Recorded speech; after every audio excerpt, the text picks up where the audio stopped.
ఈ రాష్ట్రంలో అత్యంత అవినీతి పరుడైన జగన్మోహన్ రెడ్డి గారు 31 క్రిమినల్ కేసులు పెట్టించుకోవడమే కాకుండా లక్షల కోట్ల దోచేసిన వ్యక్తిగా 420 సీఎంగా గూగుల్లో కొడితే 420 సీఎంగా మనకి గూగుల్లో దర్శనమిచ్చే ఈ జగన్మోహన్ రెడ్డి గారు అత్యంత అవినీతి పరుడుగా ఆంధ్ర రాష్ట్రంలో ముద్రపడితే దానికి ఏ మాత్రం కూడా తగ్గకుండా ఈనాడు పెద్దిరెడ్డి రామచంద్రారెడ్డి గారి అవినీతి పుంకాలు పుంకాలుగా బయటికి వస్తూ ఉంది.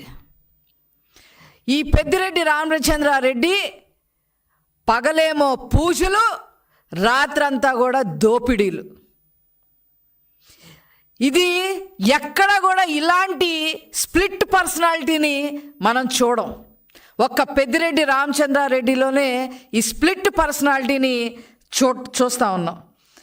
పీలేరు ఎమ్మెల్యేగా మొదలుకొని అతని అవినీతి సామ్రాజ్యాన్ని స్టెప్ బై స్టెప్ పెంచుకుంటూ మరి మండల స్థాయి నుంచి, తర్వాత జిల్లా స్థాయి నుంచి, తర్వాత రాష్ట్ర స్థాయి నుంచి మరి ఏకంగా కేంద్ర స్థాయి వరకు కూడా మరి అతని అవినీతి సామ్రాజ్యాన్ని విస్తరించారు అనే చెప్పడంలో ఏ మాత్రం కూడా అతిశయోక్తి లేదు.